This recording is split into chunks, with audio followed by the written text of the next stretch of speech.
মাটি নয়, নারিকেলের ছোবড়ায় সবজির চারা উৎপাদন করে তাক লাগিয়েছেন সাইদুল রহমান। তার এই কাজের সঙ্গী হয়েছেন তার সহধর্মিনী জান্নাতুল ফেরদৌস। চারাগুলো তৈরি করা একটা বাচ্চা লালন পালনের চাইতে অনেকটা কঠিন।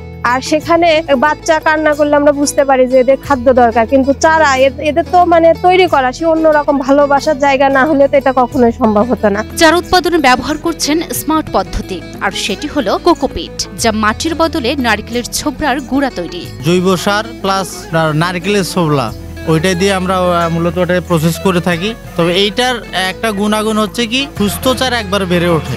সুস্থ চারা বলতে যেটা বোঝায় সেটা আমরা এখানে উৎপাদন করে থাকি। তো তার জন্য আমরা একটা জিনিস ব্যবহার করি, সেটা হচ্ছে কোকোপিট। এই পদ্ধতিতে চারার মৃত্যুর সম্ভাবনা নেই বললেই চলে। মাঠে যে চারাটা দেওয়া হয় ওইটা টান দিয়ে ওঠায়, ওটা শিকড় খুব একটা বেশি থাকে না। আর এইটা আপনার কোকোপিটে তৈরি করা হচ্ছে, এটা সম্পূর্ণ শিকড়ই ওর ভিতরে থাকে। ওই কারণে মাঠে লাগাইলে এটার মৃত্যু হার নেই বললেই চলে। এখানে বেগুন, মরিচ, ফুলকপি, বাঁধাকপি, টমেটো, লেটুস পাতা, কলার চারা, লাউ, ব্রকলি, পেঁপে ও গাজর সহ বিভিন্ন হাইব্রিড জাতের হাজার হাজার চারা উৎপাদন করেছেন সাইদুল রহমান। আমরা এখানে মূলত মরিচের চারা, তারপর হচ্ছে বেগুন, তারপর হচ্ছে ফুলকপি, বাঁধাকপি, টমেটো, পেঁপে, তারপর হচ্ছে সবজির মধ্যে অনেক কিছু আছে আরো। তারপর হচ্ছে লেটুস, তারপরে স্ট্রবেরি, ক্যাপসিকাম, মরিচ, এই ধরনের শুধু সবজি জাতীয় যেগুলো আমরা সেইগুলোই এখানে চারা দিয়ে থাকি। শুধু তাই নয়, সেডের পাশে এসব সবজি ট্রায়াল হিসেবে চাষ করছেন সাইদুল। এখানে আধুনিক পদ্ধতিতে চারা উৎপাদন করা হয়। এইটা সচরাচর আমরা যেরকম মাঠে চারা তৈরি করি তার থেকে ভিন্ন।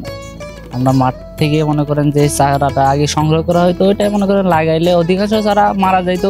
2021 সালে দেশে করোনা মহামারীর সময়ে ব্যবসা বন্ধ হয়ে গেলে বেকার হয়ে পড়ে শৈলকুপার উপজেলার ভাটই এলাকার হেলাল উদ্দিনের ছেলে উদ্যোক্তা সাইদুল রহমান। এ সময় তিনি যুক্ত হন কৃষিকাজে। তিনি ও তার স্ত্রী জান্নাতুল ফেরদৌস মিলে সিদ্ধান্ত নেন কৃষির।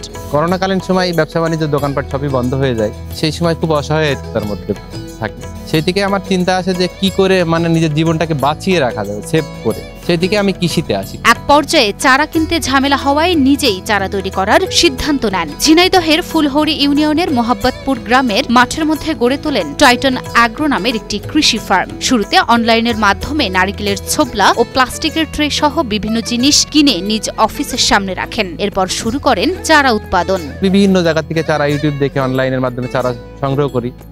সেখান থেকে নিজের মধ্যে আসে যে না, এখানে আমরা এইভাবে সংগ্রহ করতেছি, তাহলে আমাদের এলাকার মানুষও তো কষ্ট করে। সেই থেকেই আমার চিন্তা আসে যে আমি চারার মধ্যে আসি।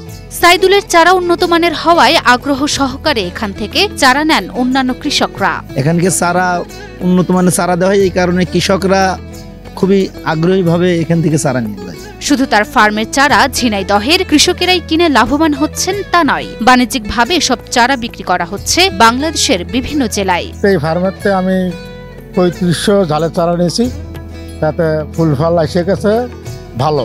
সাইদুলের এখানে চারা দেখাশোনার কাজ করেন 4 থেকে 5 জন। এখানের আয় দিয়েই চলে তাদের পরিবার। আমি সহ 4 জন এখানে কর্মী আছি। আমাদের এখানে যথেষ্ট পরিমাণ বেতন ভালো দেয় বা কাজ কামে খুব সুবিধাজনক আছে। সাইদুল ও তার স্ত্রীর ভবিষ্যৎ লক্ষ্য দেশের কৃষিকে সমৃদ্ধ করা, গ্রামীণ কৃষকদের জীবনকে সহজ করা।